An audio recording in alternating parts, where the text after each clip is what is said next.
La clase del día de hoy va a ser el discípulo. Vamos a abrir la palabra de Dios en el Evangelio de Mateo, capítulo 28.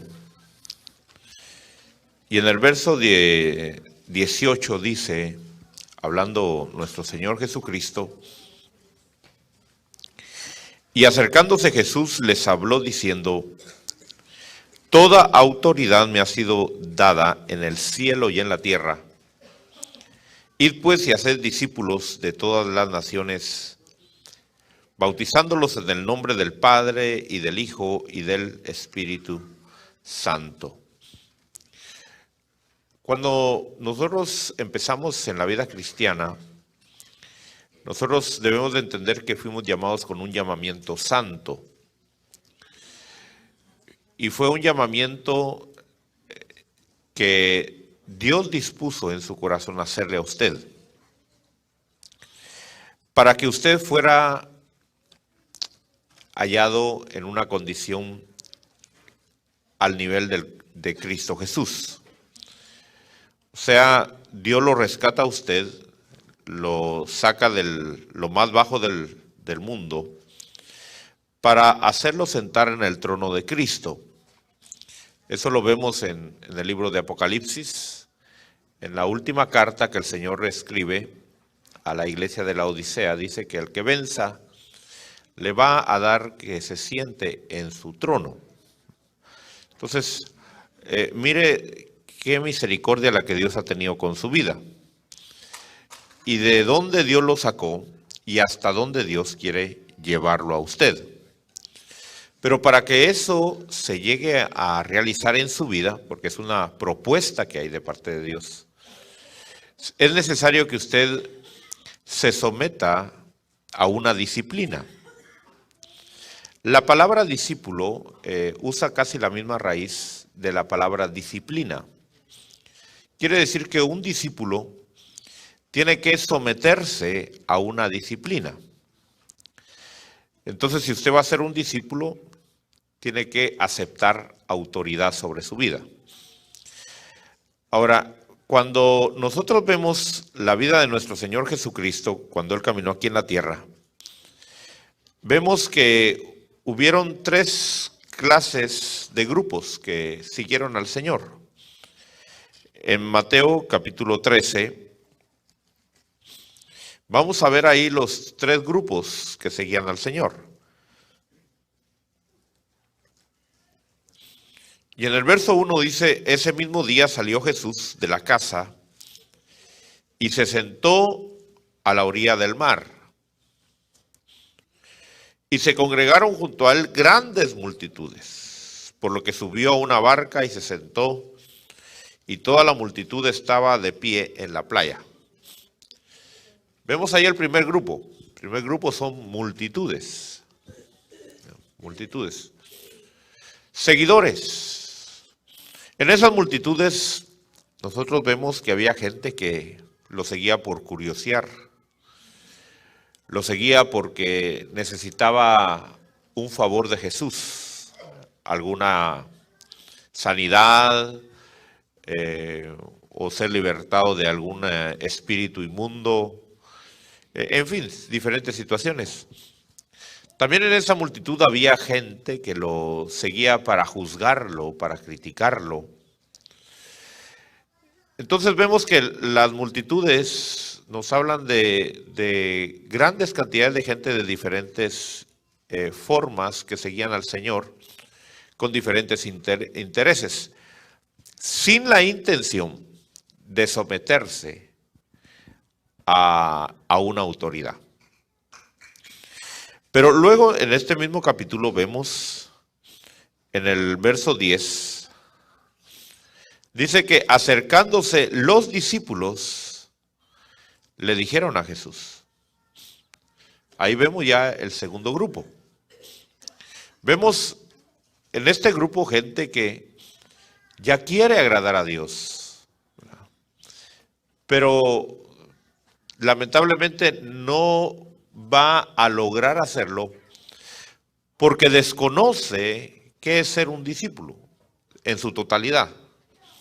O sea, va a cumplir ciertas normas, va a cumplir ciertos requisitos para ser discípulos, pero no los va a cumplir en su totalidad. Y luego vemos en el verso 36 que dice que dejó la multitud de discípulos. O sea, también había muchos discípulos. Y entró en la casa, dice, y se le acercaron sus discípulos. Entonces vemos que el Señor tenía seguidores, multitudes que lo seguían por un interés, a ver qué le sacaban al Señor. Dentro de esas multitudes había multitud de discípulos que deseaba buscar a Dios, servir a Dios, pero que de alguna manera habían áreas que no estaban dispuestos a renunciar. Y eso les impedía llegar a ser los discípulos del Señor.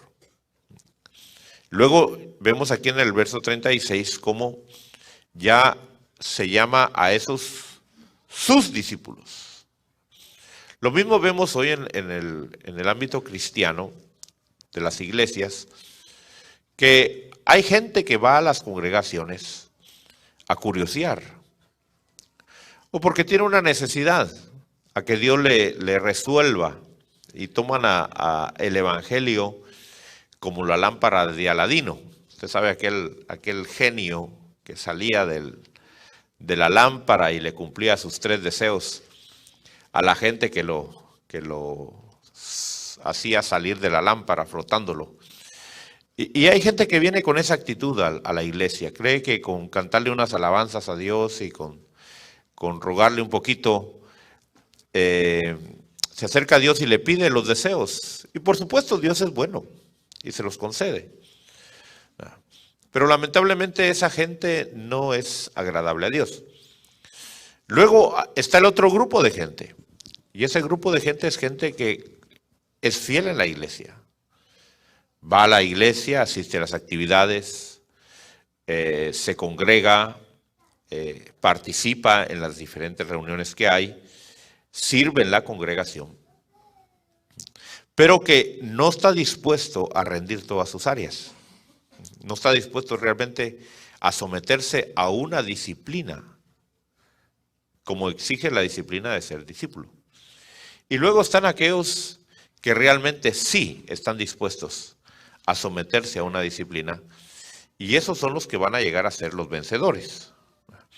Entonces yo no sé de cuál grupo usted quiere ser, pero yo me supongo que usted quiere ser del grupo donde son los vencedores, ¿verdad?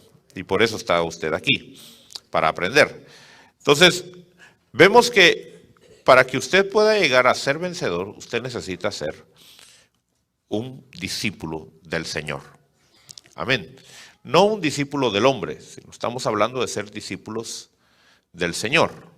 Porque hay gente que se hace discípulo de un ministro como hombre, pero aquí no se está haciendo de que sea un sirviente del ministro, sino que sea un sirviente del Señor, ¿verdad? Entonces, vemos que para que eso se alcance, el Señor dejó 3 maestros aquí en la tierra. Usted como discípulo del Señor tiene la opción, o no la opción, pero la oportunidad que tiene de tener 3 maestros que lo van a guiar en este camino para que usted llegue a ser un buen discípulo del Señor. Y en Juan capítulo 16, vamos a ver el primer maestro que quedó. Con este maestro, Juan 16, 13. Este maestro es suficiente para perfeccionar a cualquiera. Yo quiero decirle que con este maestro usted no necesita más, ¿verdad? Y entonces, en el verso 13 dice, pero cuando él, el Espíritu de verdad venga, os guiará en toda la verdad, porque no hablará de su propia cuenta, sino que hablará todo lo que oiga y os hará saber lo que habrá de venir. Vemos entonces que el primer maestro que usted tiene acceso para llegar a ser un vencedor a través del discipulado es el Espíritu Santo. El Espíritu Santo que vino a morar en su corazón desde el día en que usted lo aceptó como el ser parte del ser templo del Espíritu Santo de Dios. Cuando usted recibió el Espíritu de Cristo, el Espíritu Santo entró en su corazón y usted se convirtió en una morada del Espíritu. Entonces, ahora ese Espíritu, fíjese, lo va a guiar en toda la verdad. Algunas versiones dicen, nos va a guiar a toda verdad. Pero como que la verdad está hasta allá. Esa misma A se puede traducir en, ¿verdad? Y me suena más cuerdo la traducción en, porque la verdad es algo en lo cual usted va caminando ya. ¿Verdad? No es algo que está hasta allá y vamos a ver cómo lo alcanzamos, no. Vamos caminando ya en la verdad. Y el Espíritu nos va a ir guiando en toda la verdad. El primer maestro entonces que tenemos es el Espíritu Santo. Segundo maestro que tenemos, lo encontramos en 2 de Timoteo, capítulo 3.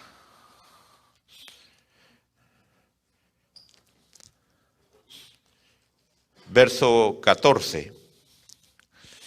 Dice, tú, sin embargo, persiste en las cosas que has aprendido y de las cuales te convenciste, sabiendo de quién las has aprendido, y que desde la niñez has sabido las sagradas escrituras, las cuales te pueden dar la sabiduría que lleva a la salvación mediante la fe en Cristo Jesús. Porque toda escritura inspirada por Dios es útil para enseñar, para reprender, para corregir, para instruir en justicia, a fin de que el hombre de Dios, quite ahí hombre de Dios y ponga discípulo, a fin de que el discípulo, ¿verdad? Y mejor si quita ahí la palabra discípulo y ponga su nombre ahí, ¿verdad? Quedaría mejor todavía. Dice, a fin de que usted sea perfecto, mire qué lindo, o apto, equipado para toda buena obra. Entonces vemos aquí que el segundo maestro que tenemos en la tierra, estoy hablando en la tierra, es el Espíritu Santo. Entonces, perdón, es la palabra, es la palabra. El primero es el Espíritu Santo. Segundo es la palabra de Dios. Fíjese qué lindo. Pero hay otro maestro aquí en la tierra y ese lo encontramos en el libro de Efesios. Efesios capítulo 4, verso 11. Dice, y él dio a algunos el ser apóstoles, otros profetas, otros evangelistas, a otros pastores y maestros, a fin de capacitar a los santos para la obra del ministerio, para la edificación del cuerpo de Cristo, hasta que todos lleguemos a la unidad de la fe y del conocimiento pleno del Hijo de Dios, a la condición de un hombre maduro, a la medida de la estatura de la plenitud de Cristo, para que ya no seamos niños sacudidos por las olas y llevados de aquí para allá, por todo viento de doctrina, por la astucia de los hombres, por las artimañas engañosas del error, sino que hablando la verdad en amor crezcamos en todos los aspectos, en aquel que es la cabeza, es decir, Cristo, de quien todo el cuerpo, estando bien ajustado y unido por la cohesión que las coyunturas proveen, conforme al funcionamiento adecuado de cada miembro, produce el crecimiento del cuerpo para su propia edificación en amor. Entonces, El tercer maestro que tenemos son los ministros de Dios. Cuando hablo ministros de Dios, estoy hablando de todos aquellos que ya han alcanzado cierto nivel, cierta madurez, cierto criterio espiritual para poder llegar a ser ya maestros de discípulos. Entonces, tres maestros que tenemos es el Espíritu Santo primero, la palabra de Dios y los vasos humanos, sean hombres o sean mujeres, que Dios ya preparó o que ya se dejaron preparar por Dios para ellos instruir a otros. Ahora, en Lucas capítulo 6, vamos a ir avanzando un poquito porque es bastante largo el tema. En Lucas capítulo 6, verso 40, vamos a ver aquí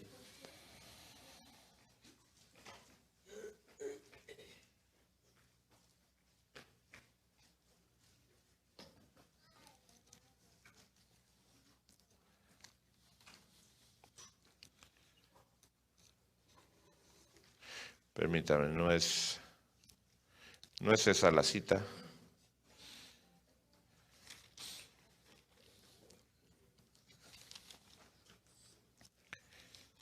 Es, déjenme ver.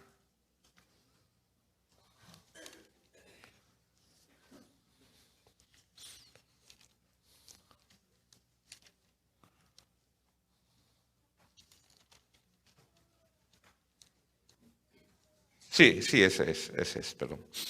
Lucas 6:40 dice, un discípulo no está por encima de su maestro, mas todo discípulo después de que se ha preparado bien será como su maestro.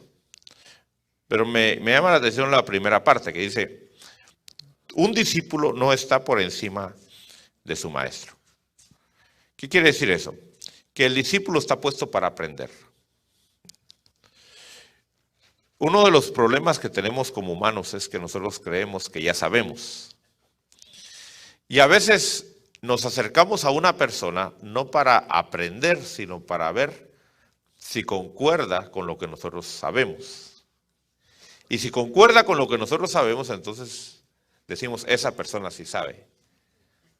Si no concuerda con lo que nosotros sabemos, decimos, no estoy de acuerdo, ¿verdad? Entonces, hay un problema que se da en el ser humano y es ese. Usted debe de tener una actitud de venir como discípulo y hacerse ignorante. Ignorante.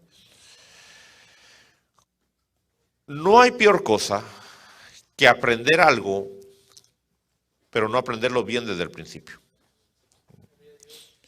Por ejemplo, hay personas que aprenden a manejar un carro, pero como no tienen quien les enseñe, solo han aprendido de otros que han aprendido, y esos otros han aprendido de otros, y esos otros pues no sabían cómo usarlo, y al fin se las ingeniaron y aprendieron. Y entonces se forman malos hábitos. Por ejemplo, hay personas que los carros automáticos los manejan con los dos pies. Un pie en el acelerador y otro pie en el freno. Esa es una manera incorrecta de manejar. Por eso es que se dan los accidentes. Porque usan los dos pies al mismo tiempo. La manera correcta, y usted lo sabe porque usted es un buen chofer, ¿verdad?, es que usted va a usar solo un pie nada más, ¿verdad?, el acelerador y el freno. Así usted no se equivoca, ¿verdad? Sin embargo, nosotros vemos que hay mucha gente que lo hace mal y cree que es un buen chofer. ¿Por qué? Porque así le enseñó su papá o así le enseñó su amigo. Y entonces le doy este ejemplo solo para que usted vea que podemos creer nosotros que estamos haciendo bien las cosas, ¿verdad?, pero por no haber ido a una capacitación, nosotros hacemos mal las cosas, ¿verdad? A mí me sorprende ver, por ejemplo, cuando la gente va al baño y se lava las manos. Y se lava las manos y de ahí se seca las manos y de ahí abre la puerta del baño. Digo, ¿qué objetivo tiene que se haya lavado las manos? Porque la puerta del baño es lo más sucio que hay, ¿verdad? Hay mucha gente que no se lava las manos, ¿verdad? Entonces, yo me recuerdo una vez que un niño estaba ahí en el baño y yo me di cuenta que no sabía cómo hacer las cosas, entonces dije, te voy a enseñar cómo se debe de hacer las cosas. Le abrí el grifo del agua, que se lavara las manos, y ya iba a cerrar, le dije, no. Pero antes de todo eso le dije, lo primero que tienes que hacer es sacar el papel con el cual te vas a secar las manos. Después vas y te lavas las manos. Después que te hayas lavado las manos, deja la llave abierta ahí, agarras el papel, te secas las manos, cierras la llave con el papel, abres la puerta con el papel, y ya que la puerta está abierta, tiras el papel y ya te vas. Yo sé que eso usted lo sabe y usted lo hace y usted se lo enseña a sus hijos, ¿verdad? Entonces, ¿por qué hay mucha gente que no lo hace? Porque no se ha querido someter a que él no sabe hacer las cosas, sino él dice, es que yo tengo mi modo de hacerlo, yo tengo mi forma de hacerlo. Entonces tenemos nosotros que aceptar que somos ignorantes en muchas cosas. Venimos a la vida y aún aunque hacemos las cosas, no las hacemos bien. El hecho que usted haga las cosas por 30 años no lo certifica que lo está haciendo bien. Simplemente certifica que usted por 30 años ha estado haciendo las cosas mal, ¿verdad? Entonces, ¿qué se necesita? Reconocer, somos ignorantes. Ahora, cuando usted viene al Evangelio, ¿cuánto conoce usted del Evangelio? Usted podrá conocer tal vez de religión. Usted tal vez creció en una religión o tal vez creció en una congregación, pero eso no lo capacita a usted para saber las cosas espirituales. Por eso es necesario que usted tome un corazón de discípulo. Usted viene, se sienta y aprende, ¿verdad? Ese es el método. Entonces el discípulo está preparado para aprender. ¿Cómo? Despojándose de su conocimiento, despojándose de su criterio y sometiéndose, fíjese, a la enseñanza que los maestros le van a proporcionar. En este caso es el Espíritu Santo, la palabra y los ministros del Señor. Ahora, en Mateo capítulo 10, Mateo 10,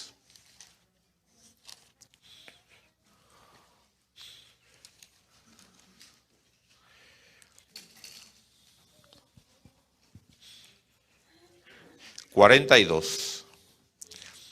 vemos que el discípulo está hecho para servir.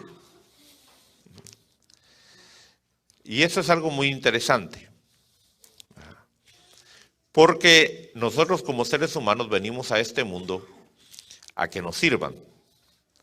Usted desde que nació con un corazón de rey. Y quería que todo el mundo estuviera alrededor suyo para ver en qué le podía servir. Y cuando no había alguien que le sirviera, usted lo que hacía era que lloraba, gritaba, pataleaba, ¿verdad? Tenía hambre, lloraba. Quería dormir, lloraba.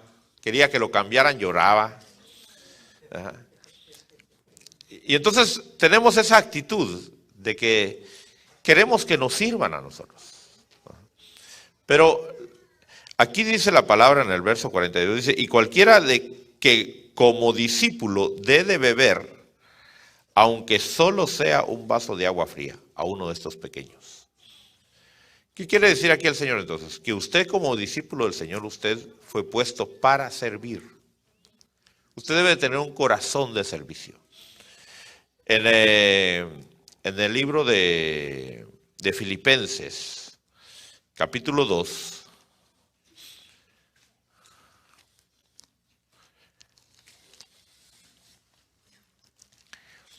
vemos ahí la actitud de nuestro Señor Jesucristo.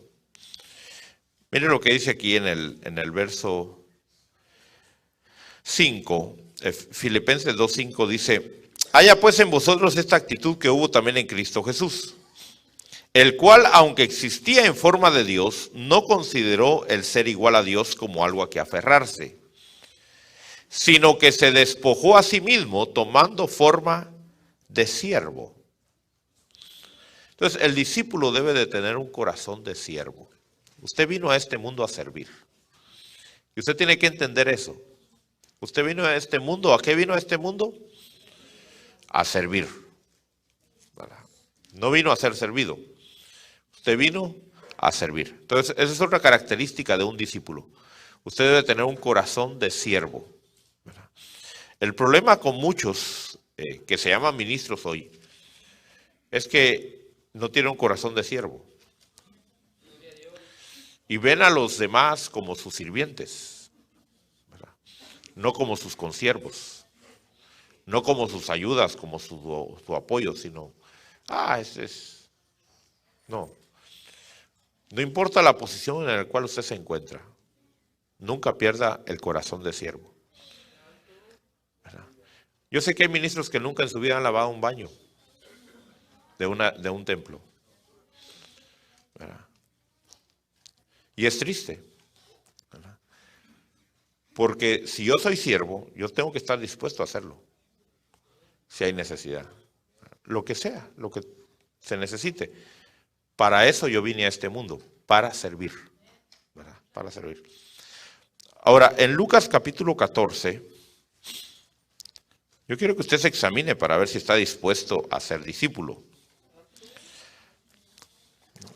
A usted le están proponiendo ser discípulo. Fíjese que no es una obligación. No es una obligación. El Señor no obliga a nadie, ¿verdad? Vemos aquí en Lucas 14, verso 25.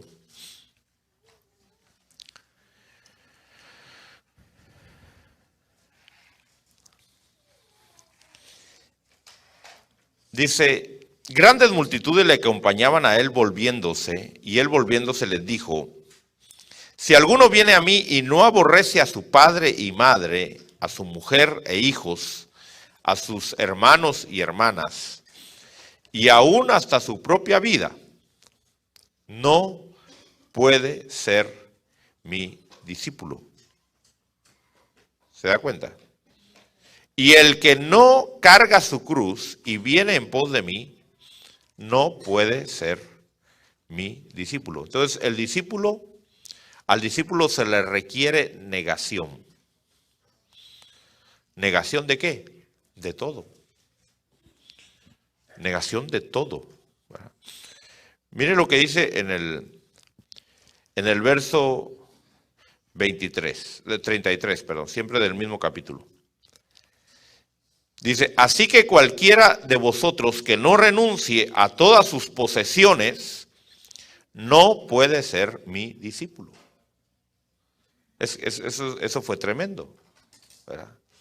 Porque primero el Señor nos habla de la relación que debamos a tener con los demás seres humanos, ¿verdad? Con los que supuestamente más amamos: padre, madre, esposa, hijos, abuelo, suegra, ¿verdad? Todo, ¿verdad?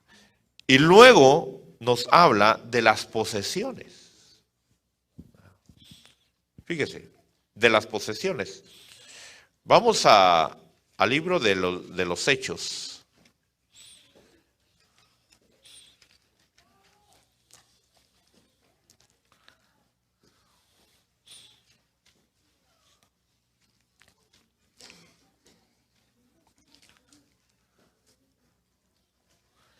En el capítulo 4,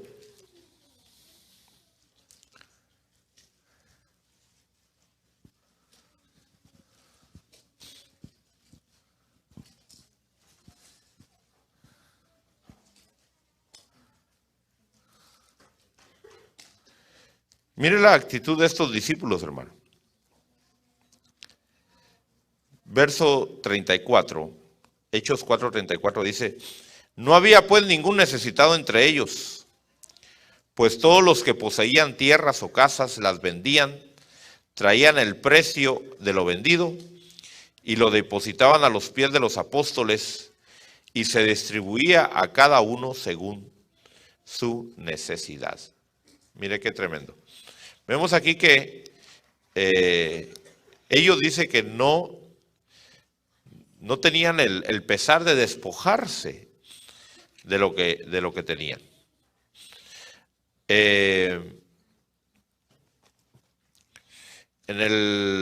ver, hay otro versículo, a ver si lo encuentro. Sí, en el capítulo 2 también, del libro de los Hechos.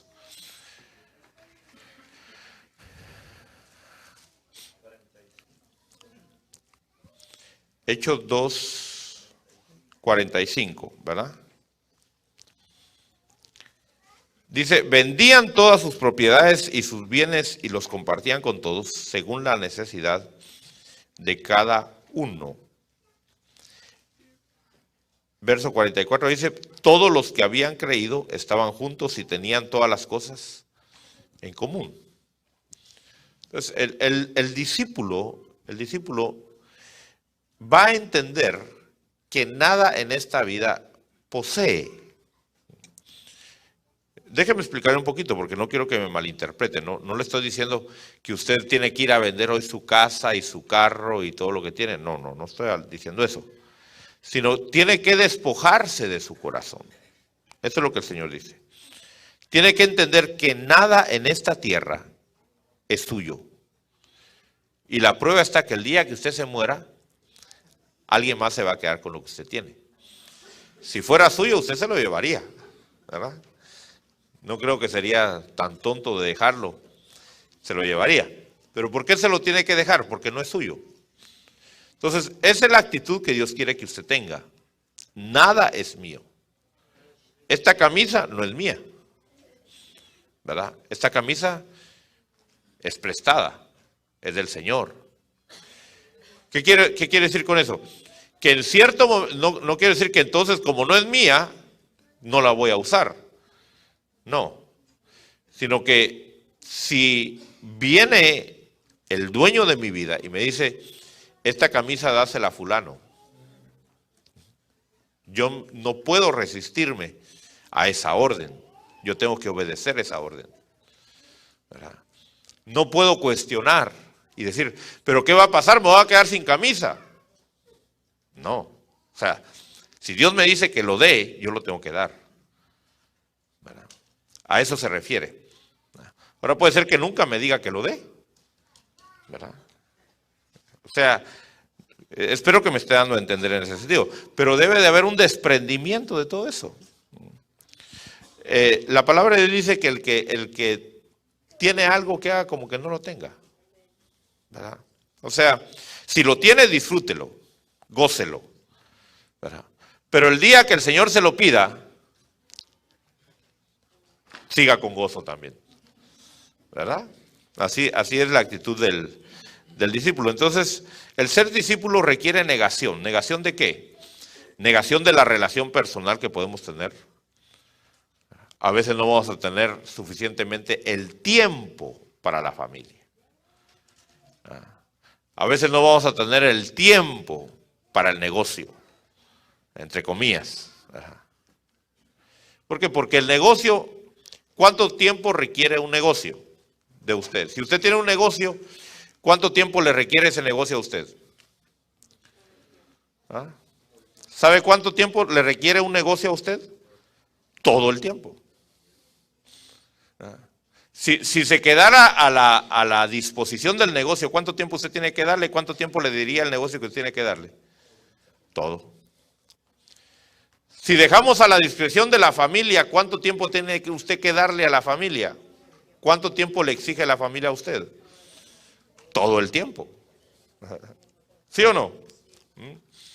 Y si dejamos a la discreción suya, ¿cuánto tiempo le toca a usted para que usted lo disfrute? ¿Cuánto tiempo usted necesitaría para usted disfrutarlo? Todo el tiempo. ¿verdad? Entonces, ¿qué es lo que Dios quiere? Que nosotros nos despojemos de todo eso y reconozcamos que como discípulos del Señor no vamos tal vez a disfrutar de todo lo que tenemos, ¿verdad? Vamos a tener una disposición de entregarlo. En 2 de Timoteo, capítulo 2,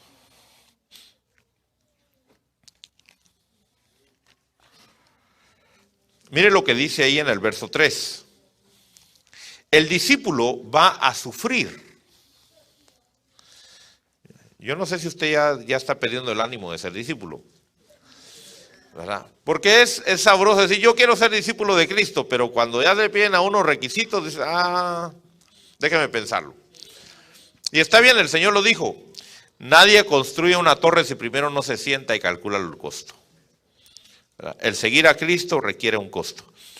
Y habla aquí del sufrimiento, mire lo que dice aquí, en el 2 de Timoteo 2:3 dice, sufre penalidades conmigo como buen soldado de Cristo. Verso 8, siempre en el mismo capítulo. Dice, acuérdate de Jesucristo resucitado de entre los muertos, descendiente de David, conforme a mi evangelio, por el cual sufro penalidades hasta el encarcelamiento como un malhechor, pero la palabra de Dios no está presa. Por tanto, todo lo soporto por amor a los escogidos, para que también ellos obtengan la salvación que está en Cristo Jesús y con ella gloria eterna. Vemos entonces que usted como discípulo va a sufrir. Y ahí es donde ya a muchos ya no les gustó. Tengo que despojarme de esto, tengo que despojarme del otro y ahora tengo que sufrir. Por eso la palabra de Dios dice que en cierta ocasión se le acercó un hombre, un joven que era muy rico. Y le dijo al Señor, le dijo, Señor, yo quiero seguirte. Y el Señor le dijo, muy bien. Pero para seguirme tú tienes que hacer muchas cosas. Primero tienes que guardar mis mandamientos. No, dijo eso yo lo he hecho desde mi juventud. Muy bien. Pero si quieres ser un seguidor de los así, puedes seguirme ya. Pero si realmente quieres ser perfecto, o sea, quieres llegar a ser mi discípulo, entonces ve y vende todo lo que tienes. Entrégale el dinero a Judas para que Judas lo distribuya a los pobres. ¿Qué hizo el joven rico? Dijo, no, es mucho. Y se fue triste. Se fue triste. ¿Por qué? Porque no estuvo dispuesto a sufrir. Él se puso a pensar, pero ¿qué va a pasar con mis comodidades? ¿Qué va a pasar con esto, con lo otro? Entonces, a veces nosotros vemos a los siervos de Dios y solo vemos la bendición que tienen, que reciben de Dios. Y decimos, yo quisiera ser como fulano, pero no vemos el precio que han tenido que pagar, la negación que han tenido que hacer para ellos llegar a alcanzar el nivel que ahora tienen. En cierta ocasión estaba un pianista tocando, mucha habilidad y había una persona que estaba ahí sorprendida cómo meneaba los dedos de un lado para otro y la melodía tan linda que salía, y le dice a esa persona, yo daría mi vida para tocar así como usted toca. Y el pianista le dice, pues eso es lo que yo he hecho. Yo he dado mi vida para tocar así. Pero a veces solo hablamos por hablar, pero no estamos dispuestos a hacerlo, ¿verdad? Yo espero que usted no esté nada más hablando por hablar y decir, yo quiero ser discípulo, sino que el discípulo va a dar su vida, ¿verdad? Ahora, en Lucas capítulo 8,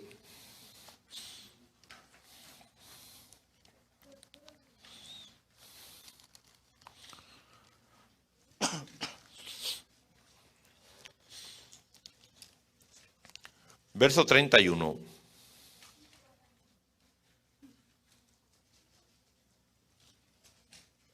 Perdón.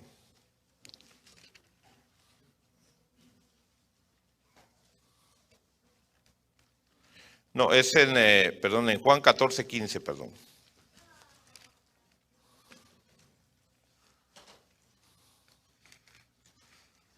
A veces me confundo con las citas.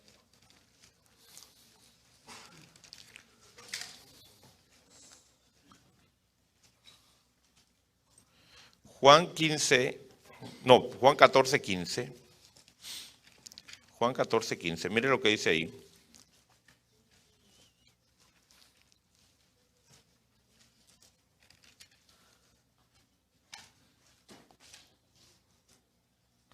Dice, si me amáis, guardaréis mis mandamientos. Y en Juan 8:31, el Señor dice, entonces Jesús decía a los discípulos que habían creído en Él, ¿verdad? Si vosotros permanecéis en mi palabra, verdaderamente seréis mis discípulos. Entonces, al discípulo se le exige que viva la palabra de Dios. No solamente que seamos oidores olvidadizos, que vengamos y acumulemos mucho conocimiento, sino que esa palabra se transforme en vida, así como la comida que usted come.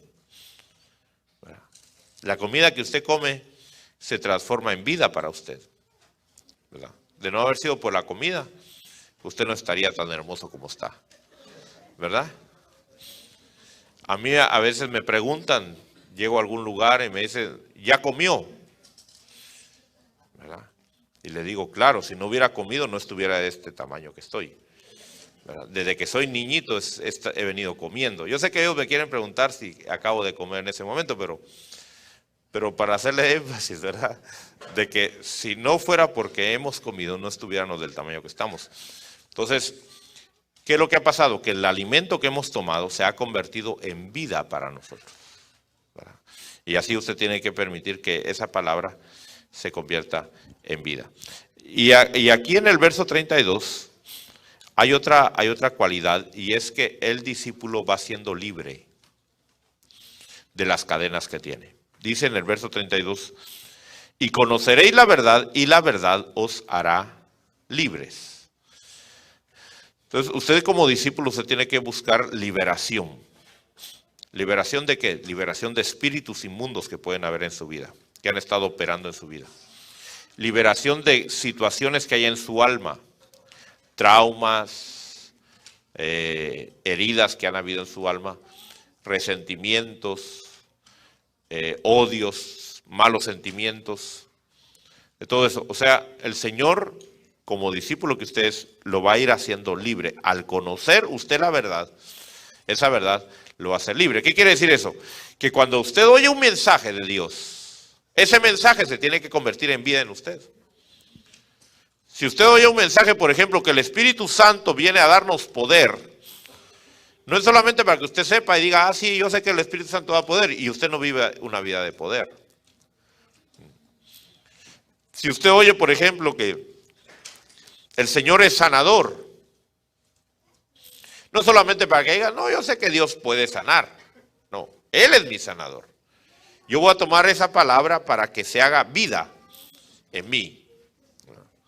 Entonces, al conocer la verdad, o sea, la verdad se proyecta a través de la palabra de Dios, siendo usada por un vaso de Dios, o leyéndola, o el Espíritu viene y nos lo habla. Cuando esa verdad llega a nosotros, debe hacernos libre. O sea, eso es algo muy importante. Eso es que la palabra se va haciendo vida en nosotros. Y siempre en Juan capítulo 13,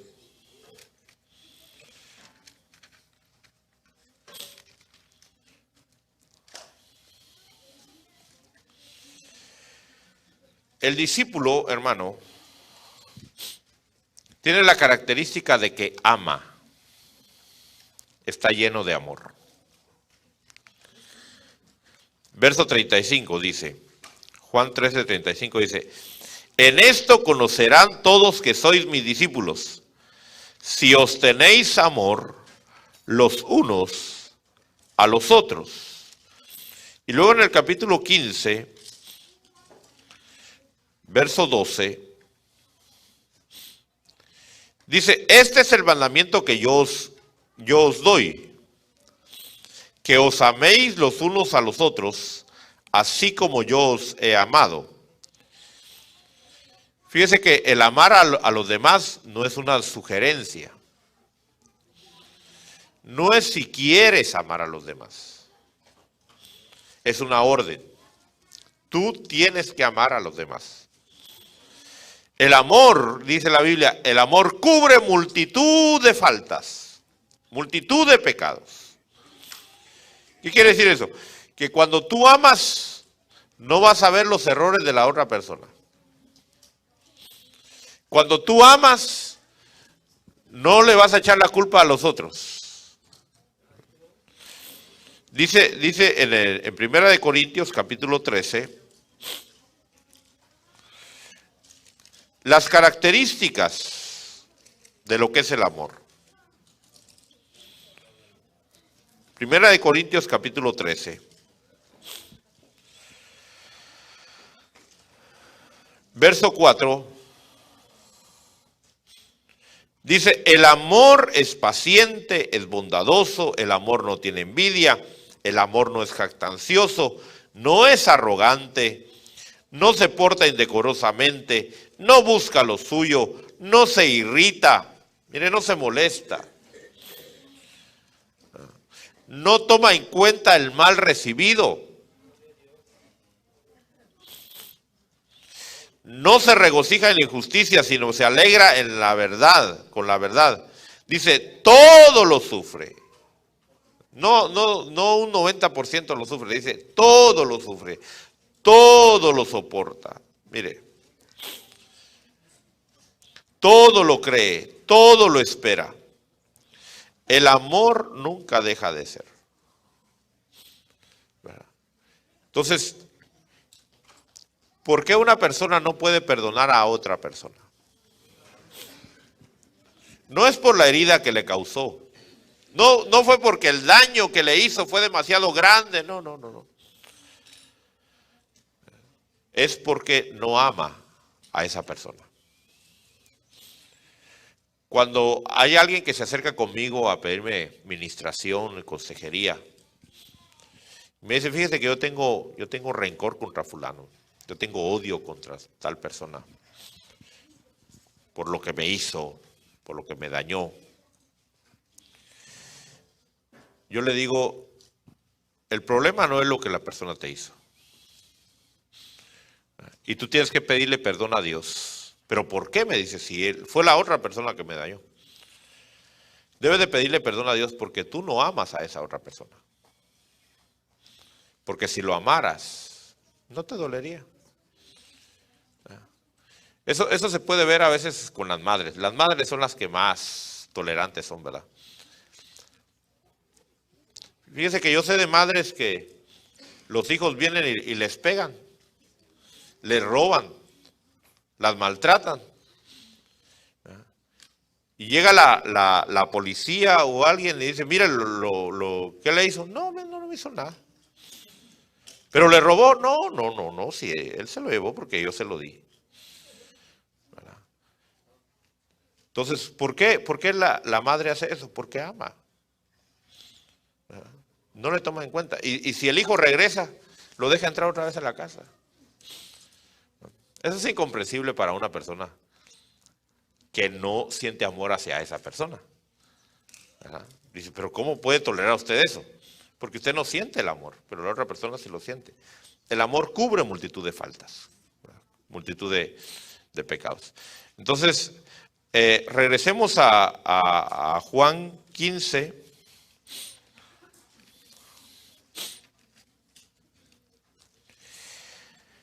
¿Hasta dónde tiene que llegar el amor suyo hacia los demás? Mire lo que dice en el verso 13. ¿Cómo sabe usted que usted ama a los demás? Dice, nadie tiene un amor mayor que este, que uno dé su vida por sus amigos. ¿Qué es lo más valioso que usted tiene?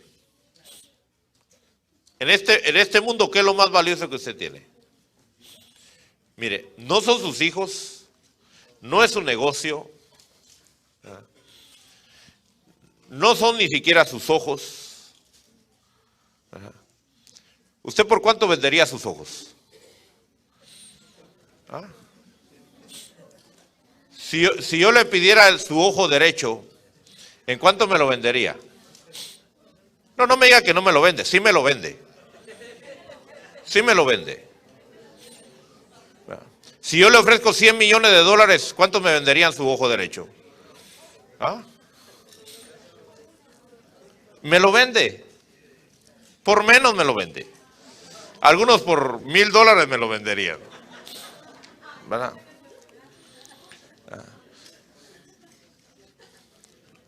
Todo lo que usted pudiera vender en su cuerpo, usted lo vendería. Lo que no vendería sería su vida.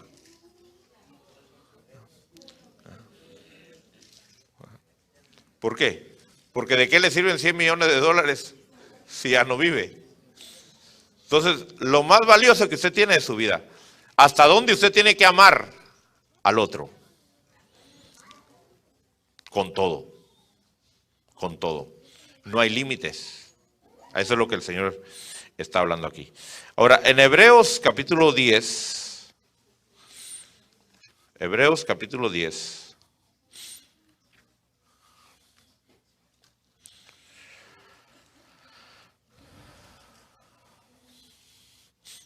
verso 24, vemos que el discípulo tiene que tener y tiene que hacer buenas obras. Usted tiene que hacer buenas obras, o lo que se le llama, como comúnmente se dice, obra de caridad. Dice, verso 24 dice, y considerémonos cómo estimularnos unos a otros al amor y a las buenas obras. Y en Juan, vamos al Evangelio de Juan.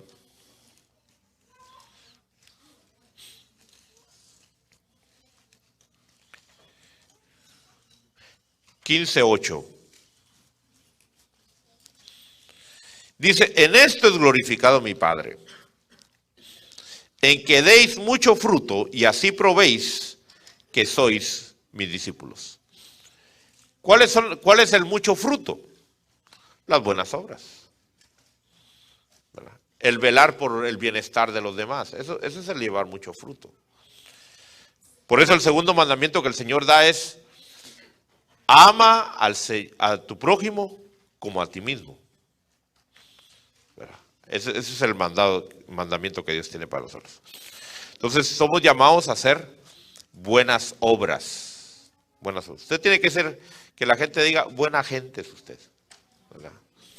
Usted es buena gente. Usted sabe que usted tiene que llegar a ser buena gente. Por supuesto, llegar a decir como Pablo, pero no yo, sino Él que está en mí es el que me hace ser buena gente. Usted sabe que en sí mismo es mala, perverso, tacaño, ¿verdad? Pero en Dios es buena gente. Ahora, en Hechos capítulo 9,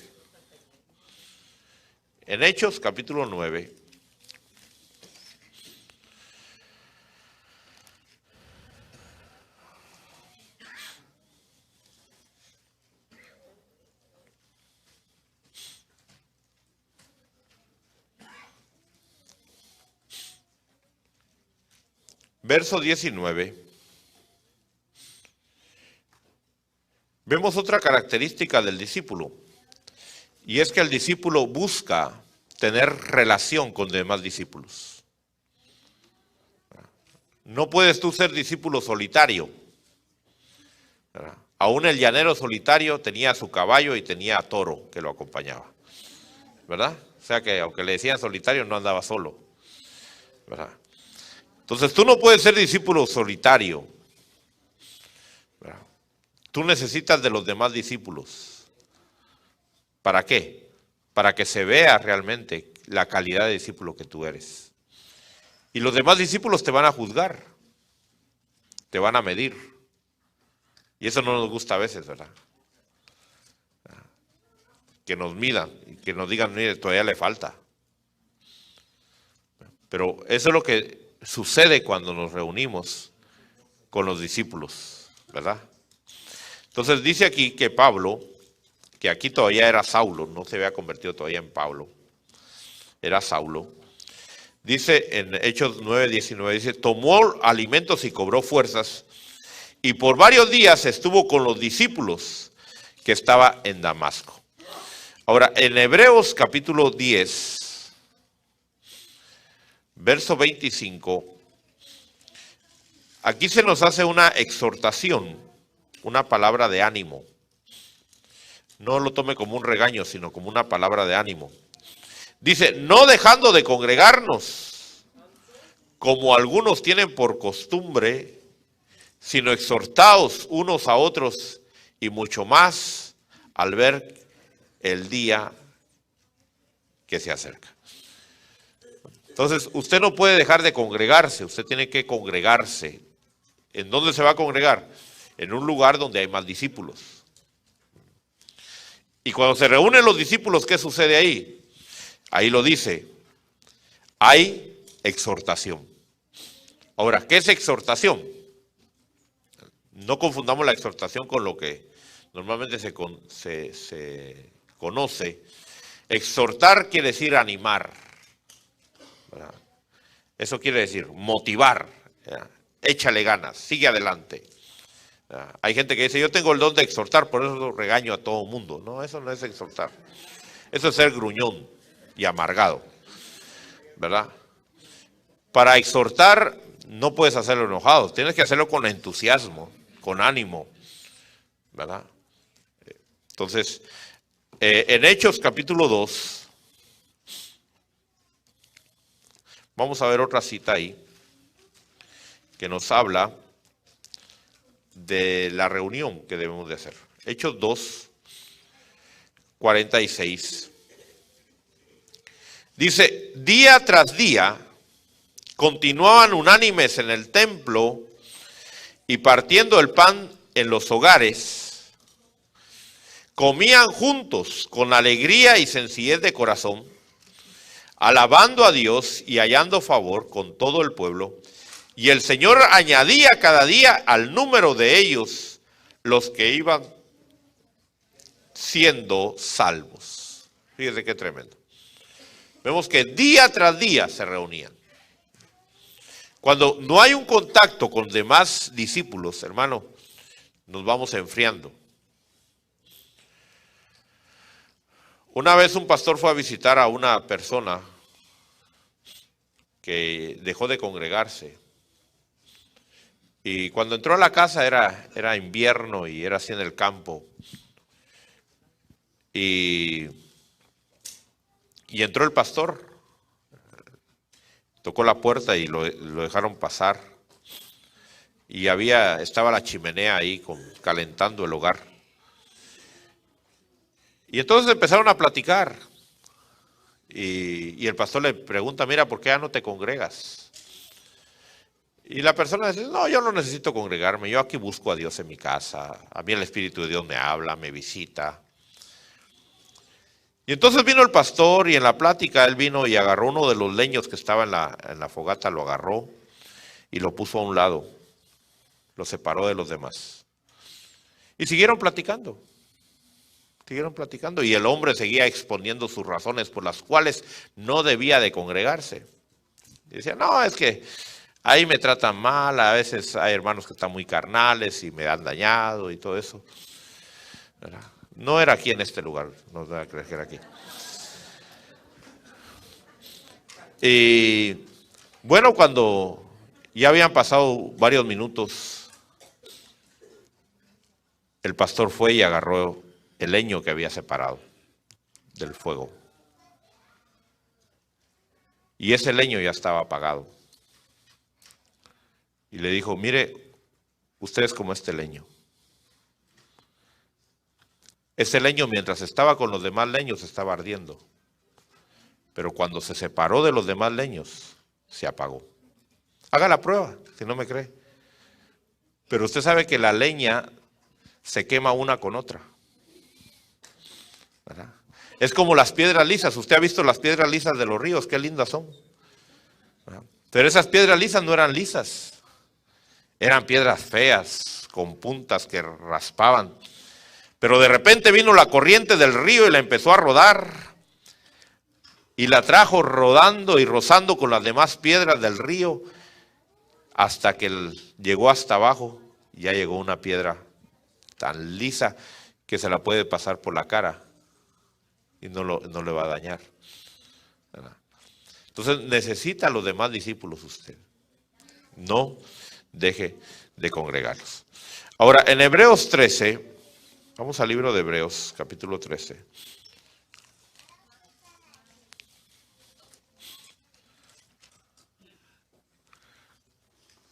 Hay otra característica de los discípulos, y es que son obedientes. Hebreos 13, 17.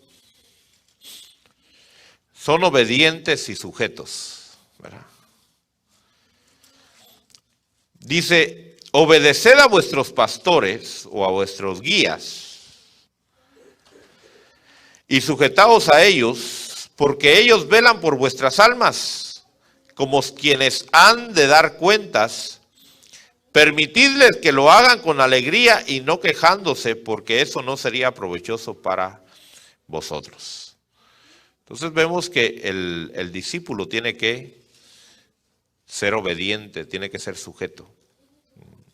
Usted no puede decir, es que a mí nadie me manda, yo hago lo que yo quiero.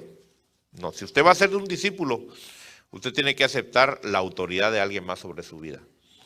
Usted tiene que aceptar que alguien más le va a decir, no vayas allá, ve para acá, haz esto, no hagas esto. El verdadero discípulo obedece. Y aunque no entienda, hace las cosas. ¿Por qué? Porque el que está arriba ve un panorama diferente, ¿verdad? Usted sabe que a veces, si usted está en el mismo nivel de los demás, usted no va a ver las situaciones que se están dando alrededor. Pero una persona que está hasta arriba puede ver. Cuando hay partidos de fútbol, usted ha visto los comentaristas. Dice, pero ¿cómo no le pasó la pelota si el otro estaba ahí solo para que la tocara y metiera gol? Sí, porque no estaba viendo lo mismo que estaba viendo el jugador. El jugador tenía un panorama muy cerrado, ¿verdad? Entonces él no puede ver todo lo que está sucediendo. Entonces es más fácil que alguien más nos diga desde afuera, nos diga, mira, esto no está bien, ve para allá.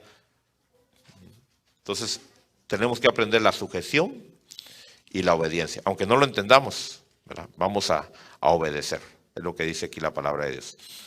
Ahora, en Juan capítulo 14, verso 21, y vamos a ir avanzando un poquito más rápido, hermanos, porque el tiempo nos corre. Juan 14, 21 nos habla acerca de tener experiencias sobrenaturales. Dice, el que tiene mis mandamientos y los guarda, este es el que me ama. Y el que me ama será amado de mi Padre, y yo le amaré y me manifestaré a él. El verso 23 dice, Jesús respondió y le dijo, si alguno me ama, guardará mi palabra, y mi Padre lo amará, y vendremos a él y haremos morada. Entonces, en el libro de Hechos, capítulo 9, vamos a ver así a grandes rasgos la vida de un discípulo llamado Ananías. Y este discípulo dice aquí en Hechos, capítulo 9, el verso 10 dice, había en Damasco cierto discípulo llamado Ananías, y el Señor le dijo en una visión, Ananías, y él le dijo, heme aquí, Señor. Fíjese que entonces el verdadero discípulo va a tener experiencias sobrenaturales, va a tener una relación con el Espíritu Santo, con el Hijo, con el Padre, en un ambiente espiritual. Y ahí es donde va a recibir órdenes también. Ahí es donde va a ser instruido y va a ser guiado, ¿verdad? Este hombre, Ananías, fue el que prácticamente Dios usó para empezar a discipular al que llegó a ser el gran apóstol Pablo, ¿verdad? ¿Por qué? Siendo discípulo. Dios no usó a otro apóstol, usó a un discípulo para empezarlo a guiar. Y cómo Pablo se somete a él, ¿verdad? Y empieza a caminar su vida cristiana. Y luego, última característica, aunque hay muchas más, ¿verdad? Pero pasaríamos toda la Biblia leyendo características. En Juan capítulo 15,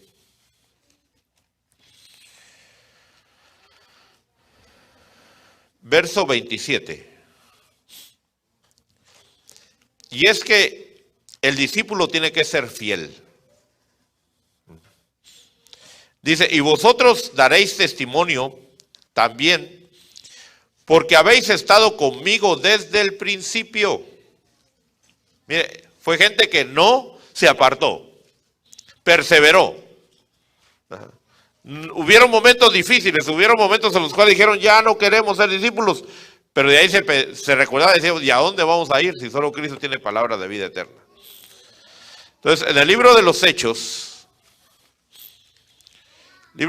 capítulo 1, verso 21 y 22, cuando llegó el momento en que uno de los apóstoles falló, usted sabe, el apóstol Judas vendió al Señor y entonces se ahorcó y quedó entonces vacante su plaza. Entonces había la necesidad de buscar a alguien que lo cubriera. Y dice en el verso 21, dice, por tanto es necesario que de los hombres que nos han acompañado todo el tiempo que el Señor Jesús vivió entre nosotros, comenzando desde el bautismo de Juan hasta el día en que de entre nosotros fue recibido arriba, uno sea constituido testigo con nosotros de su resurrección. Mire qué importante es la fidelidad. Hay gente que parece como la montaña rusa, a veces arriba, a veces abajo, a veces arriba, a veces abajo. No, usted tiene que ser, la Biblia dice que la luz del justo es como la luz de la aurora. Va en aumento, en aumento, en aumento hasta que el día es perfecto. Es constante, es fiel, ¿verdad? Es fiel. Ahora, esas son características de los discípulos. Pero tal vez usted dirá, ay hermano, yo pienso que ya mejor no, porque es mucho lo que están pidiendo. Bueno, pero déjeme mostrarle el cheque también que va a cobrar, ¿verdad? Y ya después compensa, si vale la pena o no vale la pena, ¿verdad? Entonces, en Lucas capítulo 6,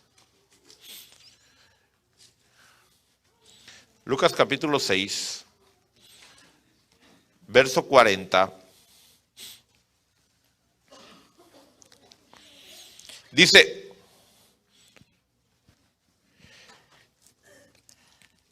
un discípulo no puede estar por encima de su maestro, mas todo discípulo, después que se ha preparado bien, será como su maestro. ¿Cuál es la recompensa entonces, hermano, de ser un discípulo que aprende? Es que va a llegar a ser maestro también. Va a tener posición, ¿verdad? Va a tener autoridad, ¿verdad? O sea, va a tener ese nivel de poder enseñar a otros, de poder ser bendición a los demás. En Mateo capítulo 10,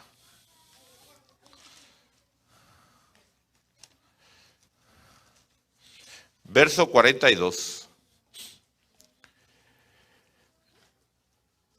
la recompensa para el que sirve, ahí está, mire, dice, y cualquiera que como discípulo dé de beber, aunque solo sea un vaso de agua fría, a uno de estos pequeños dijo, en verdad no perderá su recompensa. Mira, hay recompensa para el que aprende. ¿Cuál es la recompensa del que aprende? Ser como maestro, va a llegar a ser maestro. ¿Qué recompensa hay para el que sirve? Va a ser grande, dice aquí. O sea, va a ser recompensado. O sea, todo lo que nosotros hacemos tiene una recompensa, tiene algo que viene de regreso. Ahora, en Mateo capítulo 19,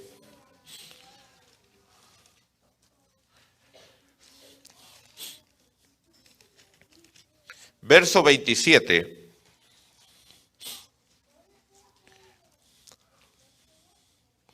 dice, entonces respondiendo Pedro le dijo, he aquí nosotros lo hemos dejado todo, Señor, y te hemos seguido. ¿Qué pues recibiremos? ¿Y qué les dijo el Señor? No, pues solo que estén conmigo es suficiente. ¿Así dijo el Señor? No, no dijo así. Mire lo que dijo el Señor. En el verso 28 dice, y Jesús les dijo, en verdad os digo que vosotros que me habéis seguido en la regeneración, cuando el Hijo del Hombre se siente en el trono de su gloria, os sentaréis también sobre 12 tronos para juzgar a las 12 tribus de Israel. Pero eso es allá. Pero mire, no se quedó ahí. Verso 29. Por eso le he dicho, hermano, cuando usted se meta a servir a Dios, tenga algo que ofrecerle a Dios. Dice, y todo el que haya dejado casas, o hermanos, o hermanas, o padre, o madre, hijos, o tierras por mi nombre, recibirá 100 veces más y heredará la vida eterna. Entonces, hay recompensa por lo que usted deja para el Señor. Y tiene que ser para el Señor. 100 veces más aquí en la tierra. Gloria a Dios. Eso yo lo he visto en mi vida y eso usted lo tiene que ver. Si usted es un discípulo del Señor, usted lo va a ver en su vida. Ahora, en Lucas capítulo 9,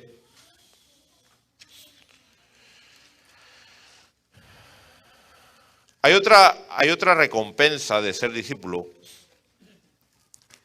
Y dice en el verso 1, reuniendo a los 12, les dio poder y autoridad sobre todos los demonios y para sanar enfermedades. Entonces, la recompensa es que usted va a recibir poder y autoridad. Aleluya. Sobre los demonios, sobre las enfermedades. Mire qué beneficios, hermano. Usted está garantizado. ¿Qué Medicare ni qué nada de eso, hermano? O sea, usted tiene el poder y tiene la autoridad si usted es un discípulo. ¿Valdrá la pena ser discípulo? Vale la pena ser discípulo, ¿verdad? Ahora, en Lucas capítulo 12,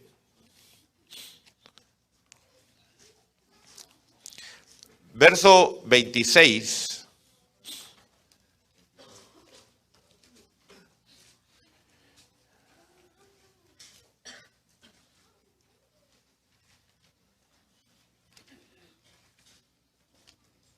no, perdón, es Juan, hermano, es Juan, perdón, es Juan, me equivoqué. Es Juan 12.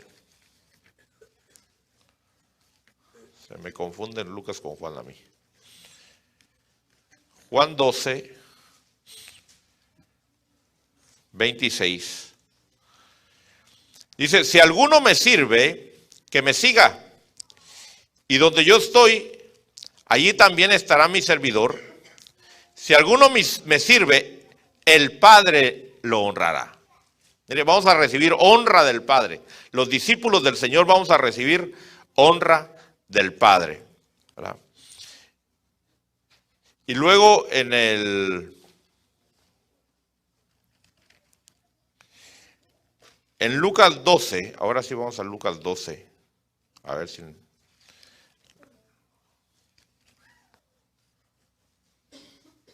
Verso 8, dice, y os digo que a todo el que me confiese delante de los hombres, el Hijo del Hombre le confesará también ante los ángeles de Dios. Mire, vamos a recibir honra del Hijo también. No solamente el Padre nos va a honrar, el Hijo también nos va a honrar porque somos discípulos del Señor. Y luego en Juan capítulo 16, Juan 16, verso 24, dice, hasta ahora nada habéis pedido en mi nombre. Pedid y recibiréis para que vuestro gozo sea completo. ¿Cuál es la recompensa del discípulo? Entonces va a tener gozo completo. Todo lo que pida, lo va a recibir. Ay, Señor, ¿cómo quisiera yo un mi helado en el desierto? De alguna manera Dios te va a proveer ahí un helado, ¿verdad? O sea, para que tu gozo esté completo. Mira, Dios quiere que estés gozoso. ¿Qué te falta, mijito? Te va a decir. ¿Verdad? Eso es algo lindo. Ahora, en Juan 14, regresemos unas páginas, Juan 14, 27, Jesús dijo, la paz os dejo, mi paz os doy, no os la doy como el mundo la da. No se turbe vuestro corazón ni tenga miedo. Otra recompensa del discípulo es que vive en paz, duerme tranquilo, hermano. Camina con tranquilidad. Donde quiera que vaya, aunque vaya por el valle de sombra o de muerte, no teme mal alguno, porque la protección de Dios está con él. Y luego otra recompensa, la última que vamos a poner, porque esta es hermosa, hermano. Esta es hermosa. En Hechos capítulo 5, Hechos capítulo 5, verso 41. Dice que los apóstoles, los discípulos, salieron de la presencia del concilio después que los azotaron. Fíjese que los golpearon, los azotaron, los amenazaron. Le dijeron ya no prediquen por causa de Cristo. Y ellos salieron de la presencia de esos hombres, dice, regocijándose de que hubieran sido tenidos por dignos de padecer afrenta por su nombre. Otra recompensa, hermano, es poder sufrir con Cristo. Usted dirá, pero ¿cómo es esa recompensa? Bueno, vamos a 2 de Timoteo, capítulo 2, para que usted pueda entender esto. Mire que lo golpeaban a los apóstoles y se gozaban, hermano. Decían, gracias Señor por esta bendición que tú nos das, por esta recompensa. ¿Sabe por qué? Porque ellos se estaban refiriendo a esto, a este pasaje. 2 de Timoteo 2:11 dice, palabra fiel es esta, que si morimos con Él, también viviremos con Él. Si sufrimos, algunas versiones dicen perseveramos. Esa palabra perseverar se puede traducir también sufrir. Si sufrimos, también reinaremos con Él. Aleluya. Entonces, ¿cuántos quieren reinar con Cristo? Tiene que ser discípulo. ¿Acepta los términos? Es la pregunta. ¿Acepta los requisitos para llegar a ser discípulo? Eso es lo que Dios quiere saber. Póngase de pie, hermano.